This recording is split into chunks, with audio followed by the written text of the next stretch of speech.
السلام عليكم ورحمة الله تعالى وبركاته. كسر دو عشر كيني أفراد إيه أبليكيشن كإكسل كا عشر كيني صدحات وحين كسر دقني سيدا لو سمية إسوجين إيه كلا شريس هذا استعمال إيه أبليكيشن كاجا إكسل كا ساكن وحن عشر كيني أفراد كقادم دونا إن شاء الله تعالى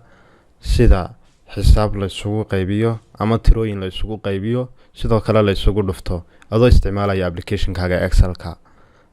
إلى الصلاة وحن تجينا تن إن شاء الله تعالى يعني سوق من دون إن شاء الله مركز توحد على سوسناتها حساب تعمل فورمولا ده نستعمله إنه إنن إكوال لجا إلا وين وحنقول لنا هي إكوال كدي بصوت دورة حساب تعرفته إن لا قيبيه تبعنا وده حيسي علامة دي مركزي أو قيبنتها لو قيبيه بعد لا هاي سلامر كانت دورة حساب تلو قيبنا يوم سلامر كان إنتر ده hadda waxaad u jeedaa in labadan xisaabood aan isu qaybiyay haddaynu maskaxdeena ka xisaabinana 0 iyo 0 haddaynu isu jarno waxa soo haraya 6 iyo 3 6 iyo 3 haddii la isu qaybiyo laba ayaa ku soo haraya insha Allah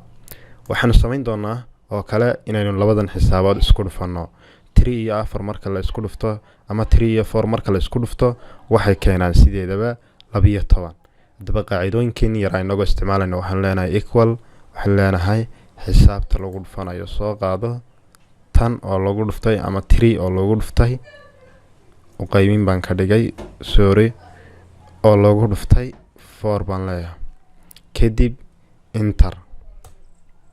12 ayaa ku soo saaraysa qaabkaasi ayaad markaas u xisaabinaysaa xisaabtaada